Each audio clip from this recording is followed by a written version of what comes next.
Hi guys, it's the Butterface Lunch Lady. I am home this week with a very low symptom case of COVID, so I have some extra time on my hands. I don't know if anything is going to happen to TikTok, but I absolutely don't want to lose the connection I've made with a lot of you, and I don't want to stop sharing my content. So I'm trying out something a little bit different. I'm going to try a little bit longer form video here on YouTube. And I would love any feedback. I would love to hear what would you guys like to see? What questions do you have that I could answer in this more long form format? I think this could also be a really good space for sharing about recipe development. So any ideas you guys have or requests for recipes you'd like to see made, any of your favorite dishes from when you were in school, leave a comment or shoot me an email. We serve pizza every single Friday. It is such a big hit.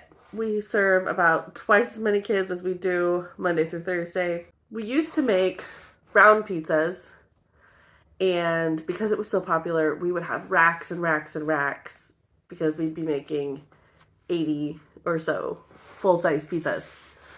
So over the last summer, I worked on developing a square pizza recipe, nailing down the right products that we like to use for that.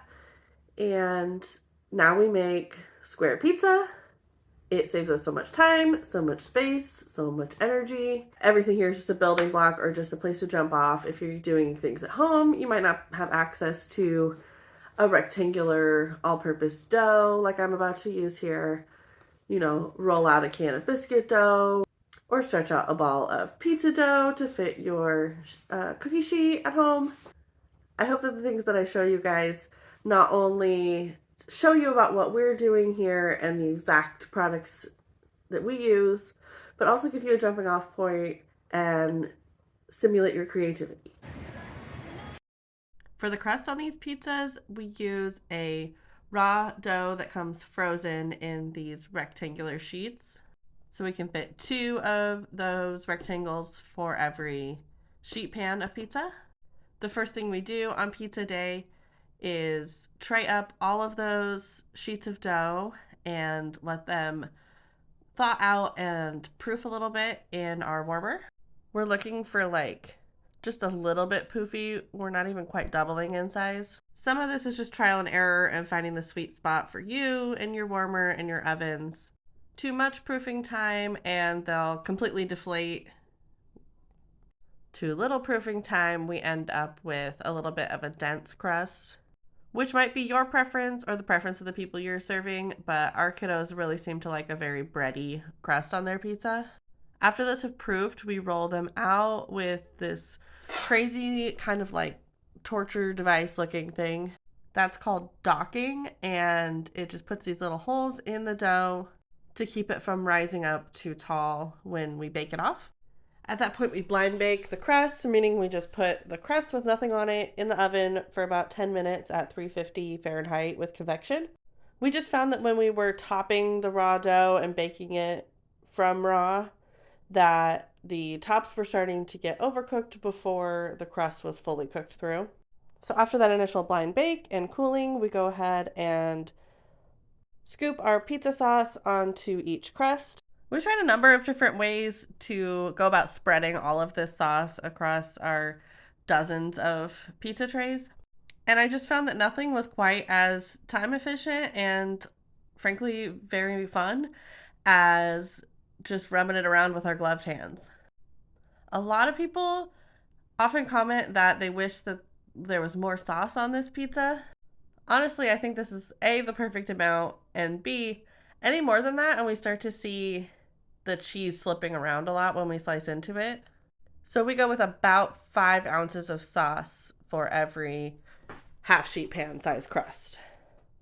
For a very long time, we offered our elementary school students an option between the cheese pizza or a rotating meat pizza that would change every week.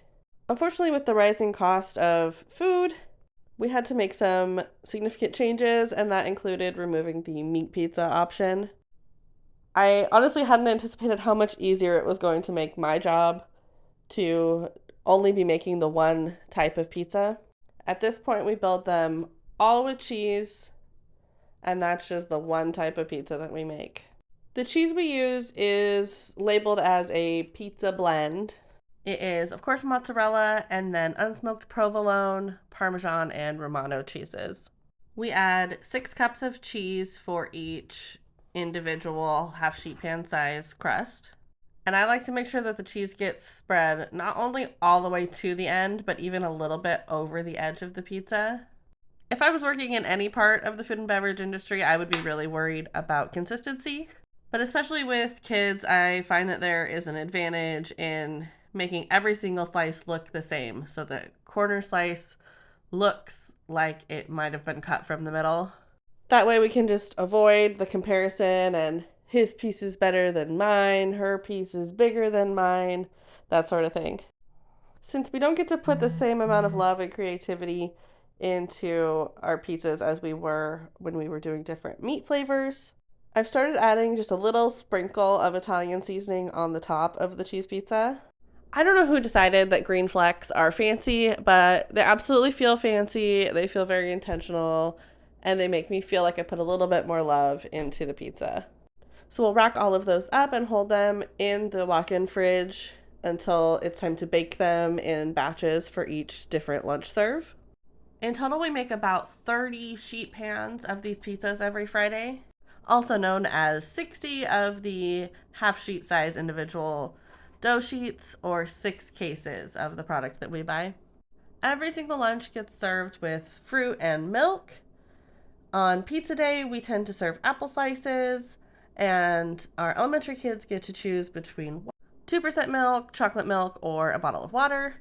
And then we serve baby carrots and make sure there's lots of ranch available on pizza day. For our middle school and high school, we actually have pizza available every day, and we do a little bit more of a grown-up style for them. I'll be sure to make a video on that for another day. With our full counter filled up, we can make 12 pizzas at a time. So once I've racked those up, I'm gonna grab my blank doughs and start a whole nother round. It's always a little scary to change anything up in a big way with kids, especially something that they loved so much. But I have had zero regrets about switching to the square pizza. The kids have actually preferred it. They really like the big, like doughy, bready crust over the, thinner, more like regular pan crust that we used to use for the round pizzas. Unfortunately, on the day I was filming this, I had to go home early because my kiddo was sick.